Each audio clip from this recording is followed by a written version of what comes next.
saja karena hari sudah bulan Rabiul Awal, kita juga perlu membaca sirah nabawiyah, sejarah Nabi.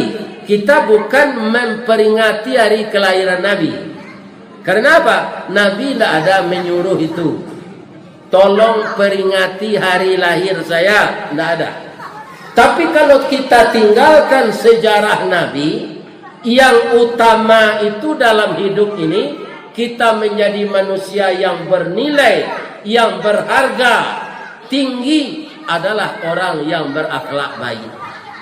Yang berkala baik itu yang akan kita tiru. Yang pertama siapa? Rasulullah sallallahu alaihi wasallam.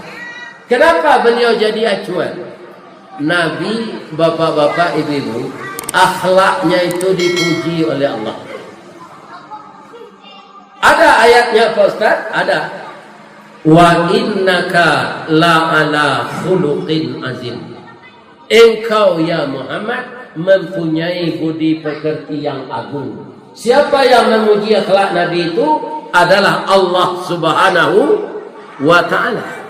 Bagaimana kita walaupun tidak akan dipuji seperti itu oleh Allah, akhlak kita minimal bapak-bapak dalam hidup ini tidak ada kita menganiaya orang, tidak ada kita merugikan orang, yang ada itu membantu orang. Kaum muslimin perjemaah, kalau dalam hidup kita banyak merugikan orang lain, itu akhlak kita namanya akhlakul mazmumah, akhlak yang tercela. Untuk mendapatkan akhlak yang baik yang terpuji itu, bapak-bapak, ibu-ibu, pedomannya dua. Pertama Al-Quran, yang kedua sunnah Nabi. Maka dalam hadis yang saya baca tadi, taraktu fikum amraini, kata Nabi, aku tinggalkan untukmu dua pusaka atau dua tuntunan. Kadang-kadang awak diminang ke Pak Gildin, kalau menyebut pusako itu kebayang awak tanah dan ada di panti, tanah dan ada di Pasaman Barat, tanah dan ada di Rauk, tanah dan ada di Lubuk Sekapil, tanah dan ada di Bonjo. Asal menyebut pusako takana tanah, takana sawah. Tapi Nabi mengatakan pusaka itu apa?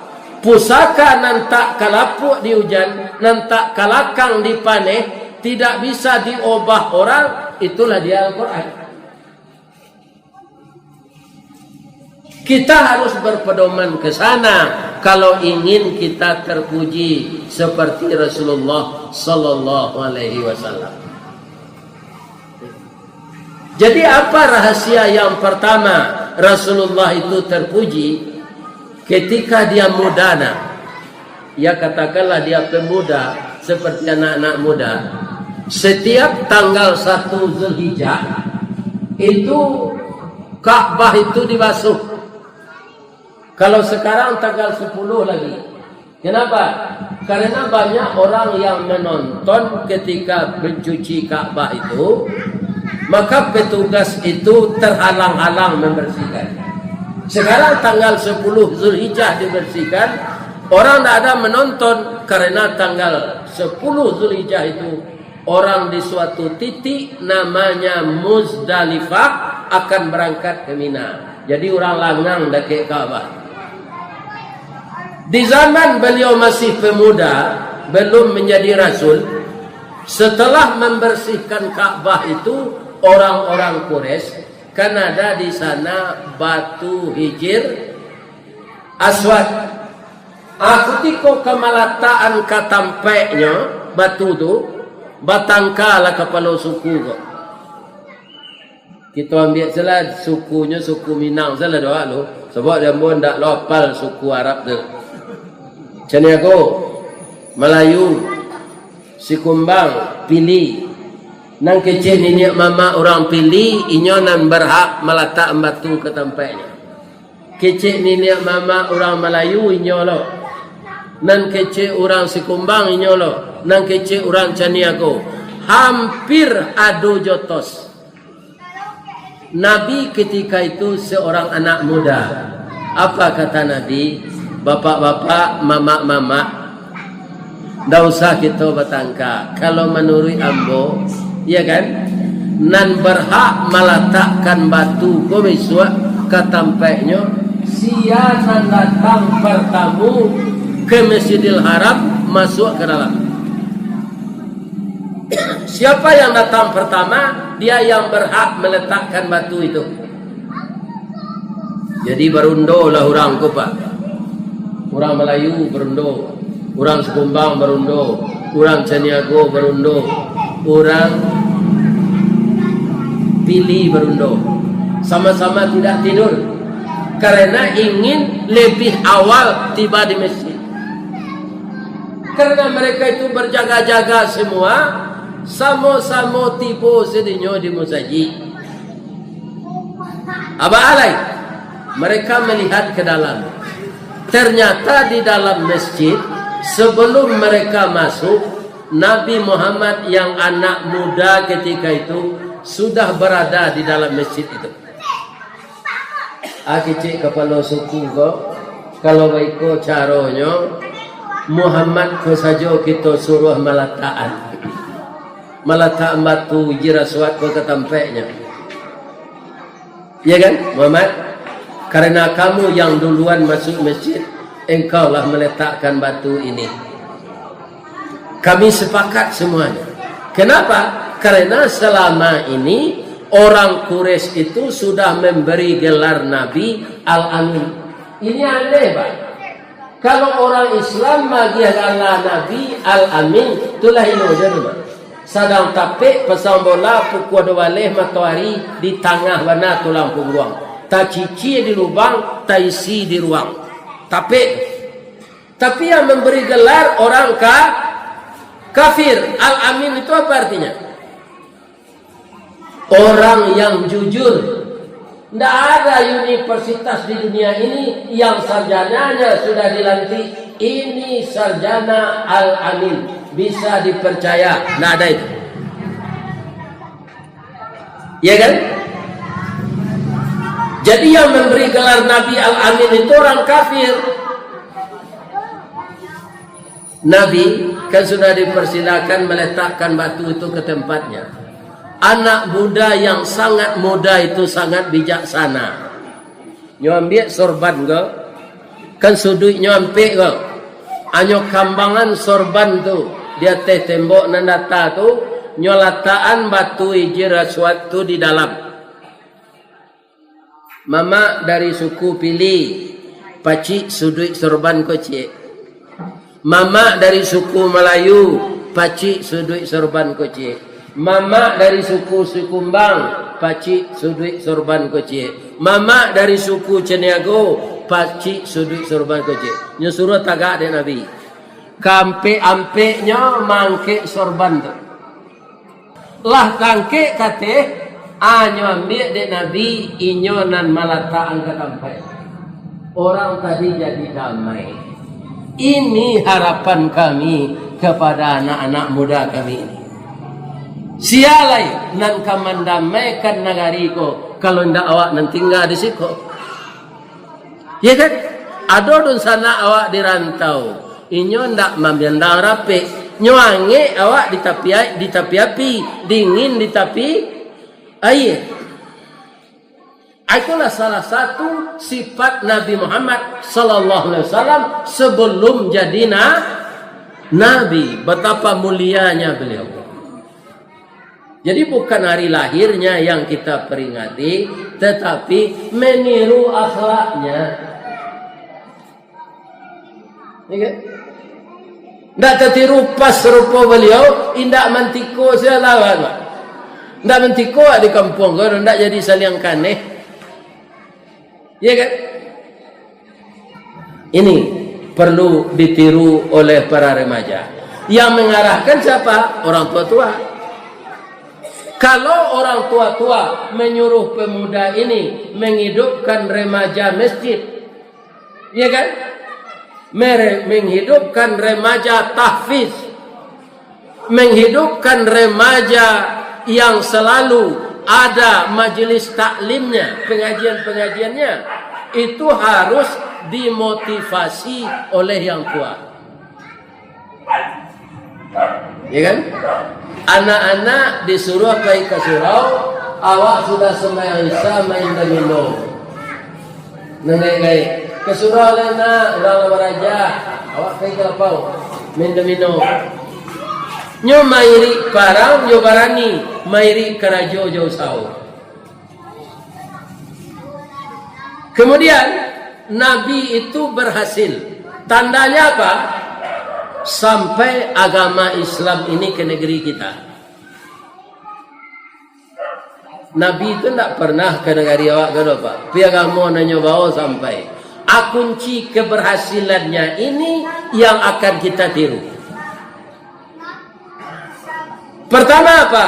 Kenapa beliau berhasil? Karena Rasulullah itu mengembangkan agama tidak dengan paksaan, tapi dengan bijaksana. Bagaimana bijaksananya beliau? Beliau itu tidak ada dendam kepada orang lain. Suatu kali beliau pulang dari masjid, Abu Lahab tidak berhasil jo menggaduh Nabi. Karena Abu Lahab itu beraninya di belakang, Pak. Kalau lah adu-aduannya Nabi, tidak tahu dia nyatayo, ada orang Abu Lahab di belakang engkau macam-macam ke Muhammad. Malah bertamu jenyo engkau tunduk saja. Kata Abu Lahab, aduh saya di belakang Muhammad tu nak menjago. Benda ular gadang, benda harimau. Takut Allah mencari. Ya kan? Tu kata Abu Lahab. Kaum muslimin, Abu Lahab nan serupa itu tu, ya kan? Akhirnya nyebui akal untuk maniayo Nabi. Aduh, nyogali lubang di bawah janjang rumahnya, lubang dalam. Tu nyolampu joka kayu-kayu masih, nyogi tanah. Muka sunya kalau Nabi datangnya kan apa etik dari Nabi itu Abu Lahab. Kalau nyo datang ke rumah sebelum naik janjang, nyo pijak lubang tu masuk ke dalam lubang atau nyo timbun leh. Itu makasihnya. Ya kan? Nyo suruh anaknya tu adik dari Nabi. Nah, tolong imbau Muhammad pula ke rumah awak. Nyo santiang maurui kepala tu, kepala apa sakit. Tiba anak Abu Lahab ke rumah Nabi. Ya kan? Ayah sakit kepala, tolong ubek seketik, entah kakaknya, entah babang, entah baju, tak tahu. Apa ini Nabi? Nabi dalam perjalanan karena janjang tulai, beliau ke memijak lubang tadi Pak, diingin endek malaikat Jibril. Muhammad, hati-hati. Itu yang akan engkau injak itu adalah lubang untuk menjari engkau. Kalau tak pijak engkau masuk ke dalam.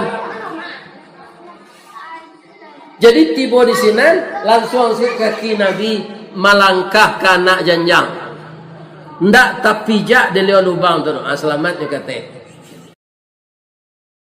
Selamat Nabi itu kata. Betul-betul kecil Abu Lahab. Indak kanai. Indak kanai. Tiba dia teh, bapak, be sakit na kepala Muhammad. Tolong uri, engkau kan pandai menguri. Nyuri dia Nabi. Tak apa, kalau Pak banyak seminum air putih aja. Ya. Sebenarnya Nabi tahu bahasa Abu Lahab kau pura. Para jemaah yang kaum muslimin, lah sudah nyuri pak keteknya tu nyopai kawal. Abu Lahab maru Allah Nabi turun tu tapi jak dia lubang kau. Nabi lah tahu bahasa itu lubang nyelangkah lo Nabi ni. Selamat lo tiba di rumah. Ya kan? kaum muslimin ndak tanggung berang Abu Lahab ke dah. Usahanya ndak berhasil. Ibu-ibu dan bapak-bapak kaum muslimin, Nabi lah tanang di rumah. Abu Lahab ko tanang lo di rumahnya. Baik ko ada keperanduannya, nyo kecil ni orang kudonya lapeh. Pak Bu, oh Pak Bu, kudo apa lapeh Pak? Balari saya Abu Lahab ko turun janjang, ndak terkena nyo lubang nyo kali ni. Masuk ke dalam lubang tu. Bagalimang nyo kotoran, kakinya kena pacang kacau. Maki-makinya di dalam. Siana menggali lubang, inyo nan menimbun. Jadi jangan dibuat nan buruk-buruk lah cari salah si sambo. Iya kan? Apa kini? Nan elok-elok nan kita buat. Iya kan? Kata Abu Lahab ke anaknya, nak tolong anjon tali cik untuk apa bapa cik kata. Semakinnya turunan tali dia anaknya, semakin lari lubang tu ke bawah.